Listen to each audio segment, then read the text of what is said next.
that music's never gonna get old. I like that. So springy. Man, the weather has been awesome, hasn't it? I love spring in the Carolinas. It is good stuff.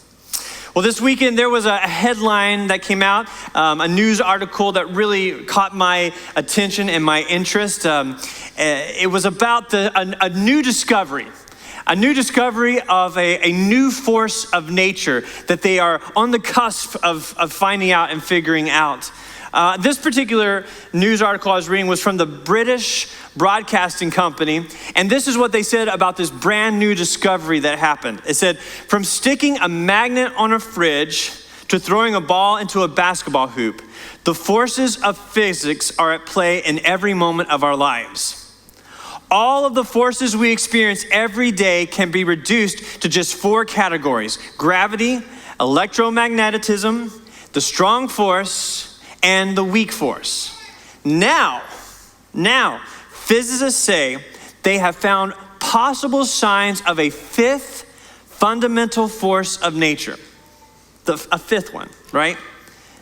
The findings come from research carried out at a laboratory near Chicago. The 4 fundamental forces govern how all the objects and particles in the universe interact with each other. For example, gravity makes objects fall to the ground, and heavy objects behave as if they are glued to the floor. That's the truth. UK Science and Technology Facilities Council said that the results of this new discovery provide strong evidence for the existence of an undiscovered subatomic particle or new force. It's called the muon, M-U-O-N-G. They say if this discovery is correct, there could be a new law of physics. Think about this for a minute. New particles and a new force which we have not seen to date. Isn't that fascinating? Like, who would have thought we could find something new, right? This new discovery could unlock so much for our understanding of the way our universe operates and even the deep foundational levels. It could reveal new insights into why certain aspects of space operate the way that they do. And even with the elements that we are familiar with here on Earth, everything that we have understood about stuff like gravity and atoms, to think that there is something so new, so undiscovered, that it could literally uproot everything we have known up to this point. Everything about physics and atoms. And here's another part that I found really fascinating to me. This new discovery has been there all along. It's just that we haven't had the technology. We haven't been able to see it. And it hasn't been until the last 10 to 20 years that they have been crashing out atoms together, breaking down the atoms. And you know, everything is made up of atoms, right? Mass. If you learned that in school.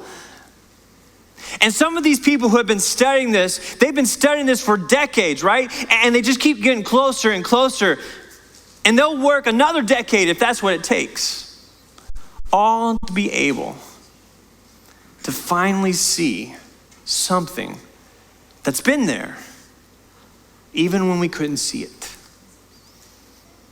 Isn't that interesting? It's been there. Last week we began talking about the resurrection. It was Easter Sunday, right? And we talked about Jesus coming back to life and what it means and what it means that he lives again. And we looked at the story through Mark chapter 16 and how surprised they were, how they, you know, if you think about it, all those years ago, Easter, there was no expectation, there was no anticipation that Jesus was going to come back to life. And so they weren't ready for what they were about to experience. We talked about how in that story, Jesus tells the young man in the tomb that's there, who's dressed in white, tells these women who are so surprised to see an empty tomb, he tells them, go and tell the other disciples, including Peter, that Jesus is going to do what he said he would do. He would go ahead and he would meet you in Galilee, right? And we talked about how Jesus goes into our uncertain and unknown future, and he will meet us there. He will meet us there. We talked about Peter and the mess that Peter had made with his life in those last couple of days. On that night when Jesus was betrayed, Peter acted like he didn't know Jesus. Peter, who had been so close to Jesus, Peter denied having anything to do with Jesus. Peter abandoned Jesus. But we found in that text last week, when that young man told the women to go and tell all the disciples, he said, including Peter, he had a message for Peter. That he belonged. That Jesus wanted him to be a part of what was unfolding. So today we're going to continue this discussion about what it means that Jesus came back to life and how we live again and what it looks like as we explore this. And we're going to look in the book of Luke, in chapter 24, at this story called On the Road to Emmaus. It's a story, and you'll see that Luke describes in his perspective of Easter all the events where Jesus reveals himself to those disciples. In the book of Luke, most of them happen on the very same day as the resurrection. But this is an interesting story. And I want you to pay attention to some of the details. How Jesus shows up in these disciples, these followers of Jesus' lives, and what happens as it unfolds. We're going to look in verse 13 of chapter 24. Listen to this story. That same day, 2 of Jesus' followers were walking to the village of Emmaus, 7 miles from Jerusalem. As they walked along, they were talking about everything that had happened, right? Jesus had died on the cross, and what they were hearing, that there was an empty tomb. As they talked and discussed these things, Jesus himself suddenly came and began walking with them. But God kept them from recognizing him. Jesus, he asked them, "What are you discussing so intently as you walk along?" They stopped short, sadness written across their faces. Then one of them, Cleopas, replied, "You must be the only person in Jerusalem who hasn't heard about all the things that have happened there the last few days." "What things?" Jesus asked. I always think that's a really funny line. "The things that happened to Jesus, the man from Nazareth," they said. "He was a prophet who did powerful miracles, and he was a mighty teacher in the eyes of God and of all the people. But our leading priests and other religious leaders handed him over to be condemned to death. They crucified him. We had hoped he was the Messiah who had come to rescue Israel. This all happened 3 days ago. Then some women from our group of his followers were at his tomb early this morning, and they came back with an amazing report. They said his body was missing, and they had seen angels who told them Jesus is alive. And some of our men ran out to see, and sure enough, his body was gone, just as the women had said." What a scene, right? These two who must have been familiar with and obviously somehow connected with the movement or the group that had been following Jesus. They're walking along, they're in a really dark place personally, right? You ever been in a dark place? Even though it's daytime, everything feels dark. Their minds are clouded with such despair over what has taken place. And they're talking about it. It must have been a really intense conversation. And I've done that before. You ever done that? Been so involved in a conversation, so focused on what you're talking about, you don't see anything else going on around you? I can imagine this is what's happening between these two, and they're really engaged in it, and they're really rehashing and reliving and going through all that's happened over the last few days. And Jesus shows up, walking beside them. They don't recognize him because they're so intense in this conversation. And Jesus asked them, basically, what are you so wrapped up in your conversation? And I find this part to be really interesting here. This part where they respond to Jesus. I feel like it's like a real moment that we can all identify with. And it's a little, sometimes might seem a little comical here, but I think there's something even more here for them. Because it's like they stop in this moment and they're like, don't you know? Don't you know what's happened? Are you the only one in the whole world that doesn't know what has happened? See, by this point, there had been this festival in Jerusalem called the Passover, where the Jewish people and those who are involved in the Jewish faith would gather together in Jerusalem to remember. They remembered back when hundreds of years before that, they had been brought out of slavery, and the night before they're brought out of slavery, when God is trying to free them from Pharaoh, this king of Egypt, God provides a way where they take the blood of a lamb and they put it over the doorpost, and death passes over them, but comes upon Egypt, so that the Pharaoh would finally release his grip on the people of Israel. So that town, that city of Jerusalem is full of all these faithful believers in the Jewish faith who are practicing this Passover and had practiced this Passover. And so all these people had been there and they had seen, sure enough, like wildfire had spread. And they'd seen the cross, right?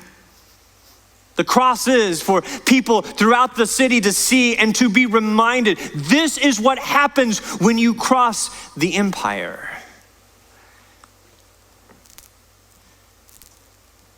The humiliation. The humiliation of these two travelers, their friend, their teacher. The one who had given them so much hope. It says in their response to Jesus, they had hoped he was the Messiah. They had hoped that he was going to be the one who would save Israel from all their troubles and all their misery. I know what this kind of hope looks like. I have felt this disappointment when things didn't turn out the way I'd hoped. And I can imagine every one of us in this room knows what that feels like. Maybe the hope that someone would get better from a sickness. This week, I was at one of the hospitals here in the area, and I was talking to some of the chaplains, and they were sharing with me a story just happened last week where a lady had come in who just last February had been diagnosed with cancer. And she came in, and in one day, her health had deteriorated from the morning all the way to the evening. And they told me about how they had sat down with the husband of this lady, and he said, "We just retired 6 months ago. This isn't the way it's supposed to be. This isn't what we were hoping for." They had hoped for something, and now it was just slipping from their grips. See, for these early followers of Jesus, what had just happened 3 days before had left them in a shocked hopelessness. They were so broken, so hopeless. They were blinded by their hopelessness. It's so bad, it's so discouraging. It's so discouraging that they didn't even really believe what they had been told. Some of their friends had seen and gone and been where they laid Jesus. They saw an empty tomb, what we talked about last week. And these women had gone and they told the other disciples. And it says that they went and they checked it out. And sure enough, there was an empty tomb. But the empty tomb wasn't enough for them. Do you hear that? The empty tomb wasn't enough for them. They were convinced Jesus was dead. Their faith that Jesus was the one who was going to save Israel, now that faith is dead. It died on that cross with Jesus. Listen to how Jesus responds though as we pick this up in verse 25. It says, "Then Jesus said to them, 'You foolish people, you find it so hard to believe all that the prophets wrote in the scriptures. Wasn't it clearly predicted that the Messiah would have to suffer all these things before entering his glory?' Then Jesus took them through the writings of Moses and all the prophets, explaining from all the scriptures the things concerning himself." I mean, you can hear Jesus going through this. I find it interesting that Jesus had made it this long without revealing himself, right? Like when he heard them talking, you just want Jesus to say, "Surprise, it's me." But he doesn't. He once again goes back and starts explaining. He takes them through what had been written and shared from generation to generation by these prophets. He talked about Moses and he made that connection probably to the Passover that they had just experienced there in Jerusalem. Just helping them to make that connection between the Passover and to Jesus and the fact that they were brought out of Egypt. And now because of what Jesus has done, they can be set free from the slavery of sin. And then he talks about the prophet Isaiah, right? I'm just imagining the prophets he used, right? Because we have a general view here. How Isaiah says, "By his stripes we are healed." How through suffering that the Messiah would actually save not just Israel, but the whole world. And I can hear his voice as he's sharing all this, growing more and more and more passionate. See, listen, Jesus can help us see the true story of God and humanity through his life, his own life. Jesus shows us the purpose of life, the meaning of life, the true sense of identity. Where did we come from and where is all this going? The answer, if we're willing to listen, can be discovered in the very life of Jesus. Do you believe that? Can be discovered in the very life of Jesus. And I promise you, there is something even new about yourself that you will discover when you choose to see your life through the eyes of Jesus. Let me say that one more time. Amen. There is something new about yourself that you will discover when you see your life through the eyes of Jesus. One of my favorite theologians, his name is N.T. Wright, and he writes about this particular passage. He says, "This passage forms one of the most powerful encouragements to pray for Jesus' presence and sense of guidance whenever we study the Bible, individually, in pairs, or in larger groups. We need to be prepared for him to rebuke our foolish and faithless readings and to listen for his fresh interpretation. Only with him at our side will our hearts burn within us," and we'll get to that in a moment here in verse 32, "and lead us to the point where we see him face to face." See, this is where the story is going. And let's keep going here we're picking up in verse 28. By this time, they were nearing Emmaus and the end of their journey. Jesus acted as if he were going on, but they begged him, "Stay the night with us since it is getting late." So he went home with them and they sat down to eat. Listen, he took the bread and blessed it. Then he broke it and gave it to them. Suddenly, their eyes were open and they recognized him. And at that moment, he disappeared. They said to each other, "Didn't our hearts burn within us as he talked with us on the road and explained the scriptures to us?" See, they're nearing the end of their journey, right? The sun is beginning to set, and which is really important symbolism here too, that the darkness is about to set in, like it has on all of their dreams and all of their hopes. What will become of them? And they have such incredible discussions with this stranger that they don't even realize is Jesus. They don't even know it's him. And they're having these incredible discussions with him.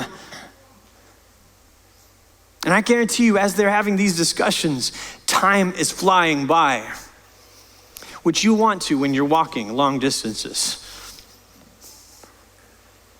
And they get close to that turnoff to go to the home.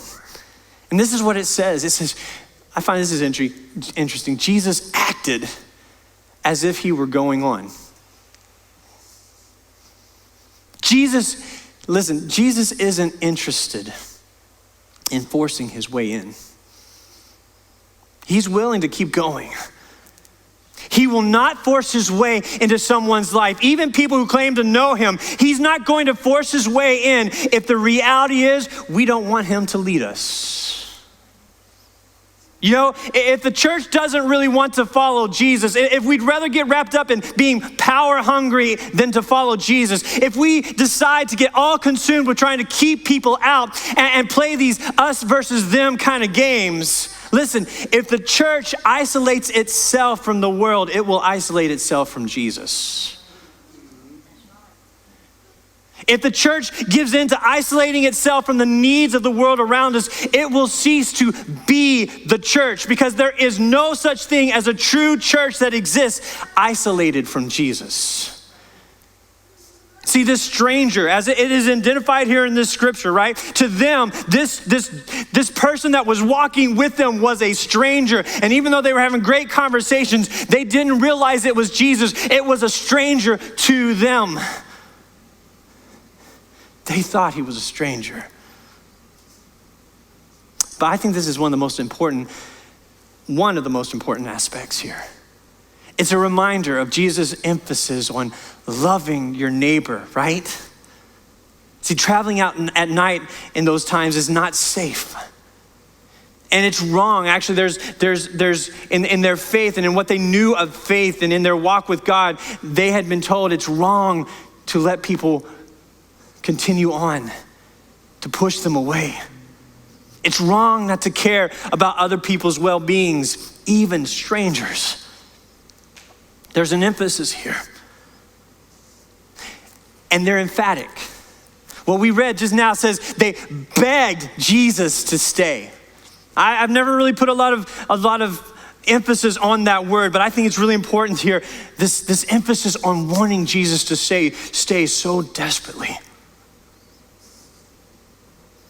There's something authentic and welcoming. They want this person that they've just met to join them in a safe place for a meal, to be part of their company. So Jesus says yes, and they come in. And I see as the night's unfolding, they sit around the table together. The meal is coming out, and they're spreading things around. I'll say this probably to my grave, but this is one of the main reasons I want us to receive the Lord's Supper every single week. I know there are some places that get all bent out of shape over the weekly receiving of communion and the Lord's Supper. A lot of people get real caught up in trying to figure out who's worthy and who's not. And oftentimes it's out of a shame and guilt in their own lives. I know some traditions even try to tell people whether or not you can only receive the Lord's Supper if you're a member of our church or organization or our club. That's fine. I don't want to judge that. But I will say it bothers me when I hear of those kinds of experiences. But here at Pineville Church, if you want to know Jesus in a deeply personal kind of way, or if you know Jesus like this, and you're willing to accept the invitation of Jesus to eat with him and to experience by remembering his body and his blood that has been given for you, if you're willing to do all of that, you belong. You belong at the table of Jesus. Because here's the deal. Something happened when they started to eat together. The light bulb went off, and maybe it's the way he broke the bread. Maybe it's the way they finally looked at each other and saw each other, but suddenly they remembered. That's the whole point of the Lord's Supper that we receive every week. It's so that we will remember, and we will always remember, because life is hard. Things happen during the week. Things happen in our lives that weigh us down, and we forget. We can forget because of all the hopelessness that we seem to be surrounded by, that we have a reason to hope. Amen. To help us remember. I'll tell you something. They had just had the Lord's Supper 4 nights ago. What a moment this must have been for them. The joy you can read in this story that overflows in their lives. They saw him, their friend, their teacher, the one who had seen them.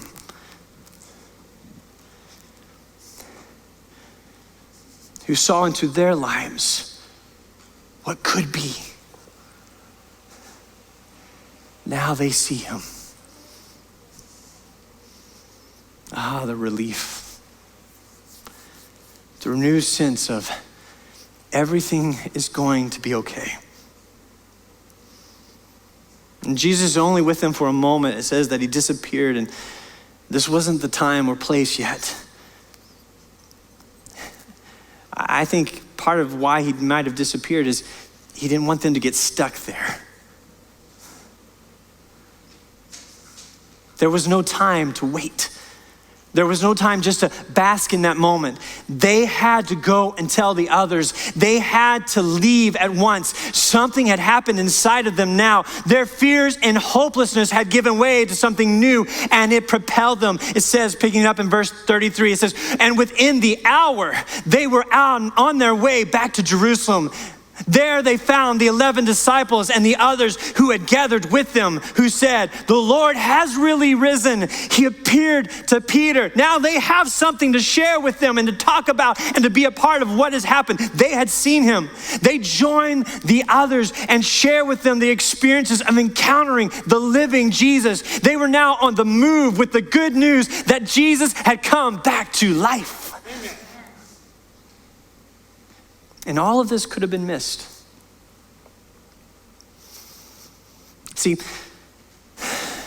the very beginning of that story, we recognize as they're walking along on this road, they were so convinced that what they knew was all there was to be known.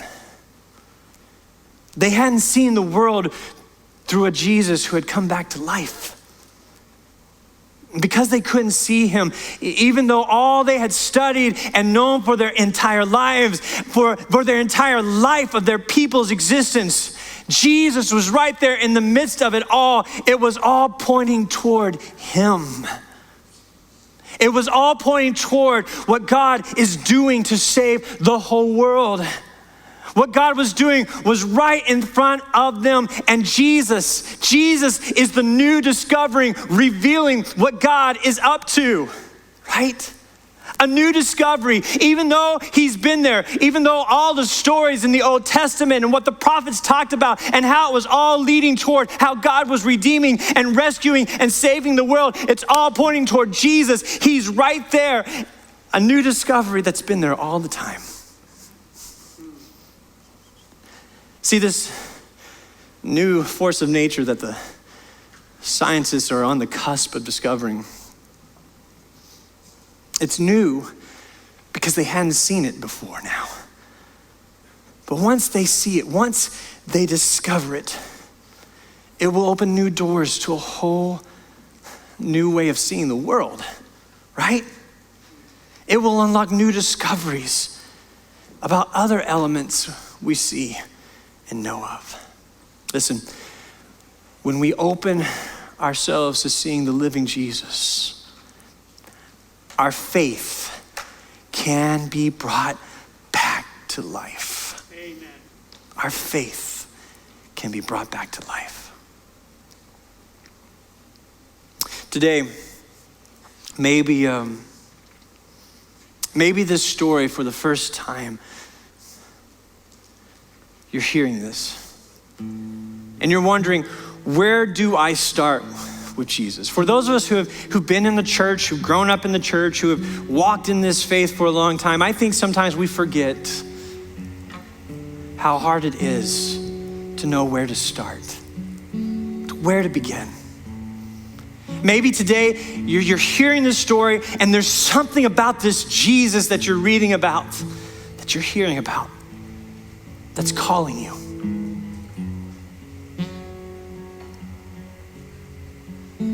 Maybe it makes sense even though you don't understand why.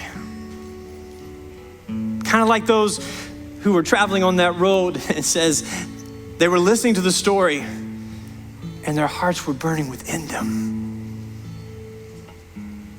Today, for you, the invitation is to start, to come and see and follow. Follow Jesus and see where he takes you.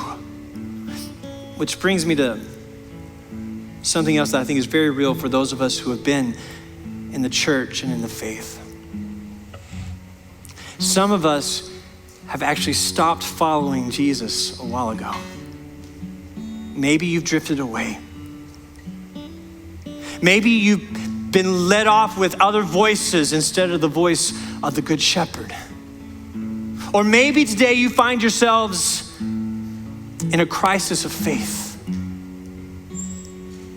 or at a crossroads saying, what now?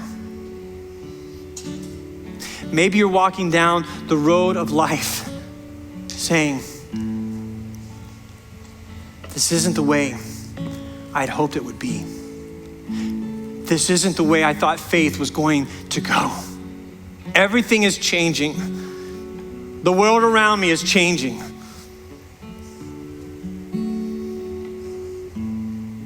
Maybe it even feels like your faith is dead.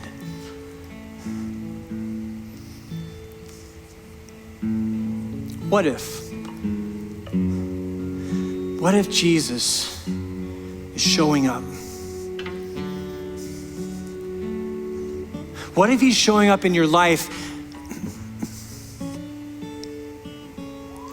but you become so consumed with everything around you that you can't see him?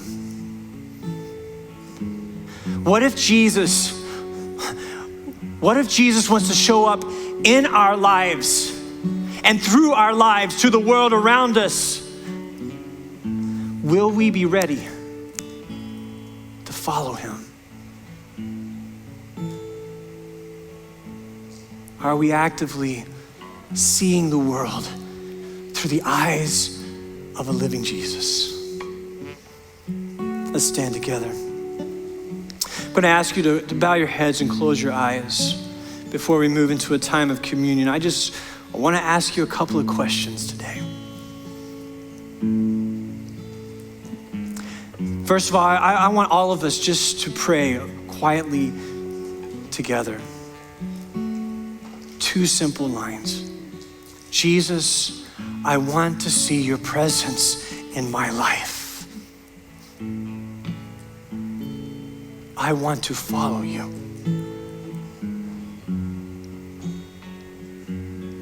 Will you receive Jesus today? Will you say yes to Jesus and receive his living presence in your life? Will you allow Jesus to bring your faith back to life? He's not going to force his way in. He doesn't do that. It's not how he operates.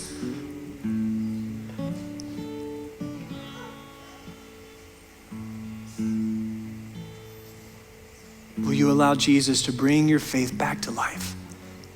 Allowing your eyes to see what he is doing. Maybe even something new in your world today.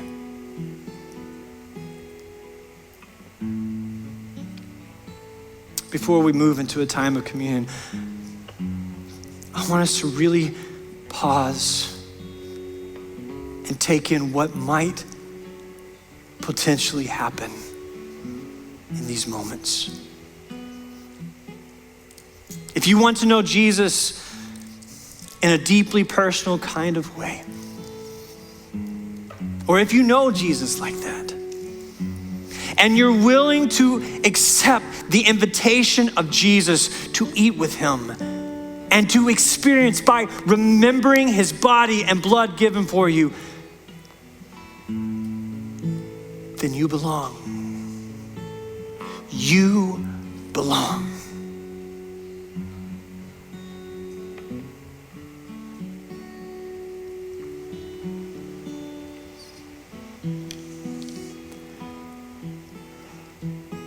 Lord Jesus, we receive you today.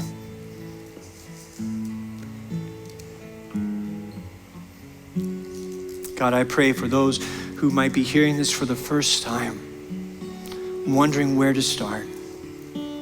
I pray they would say yes to you, that they would step into a new life.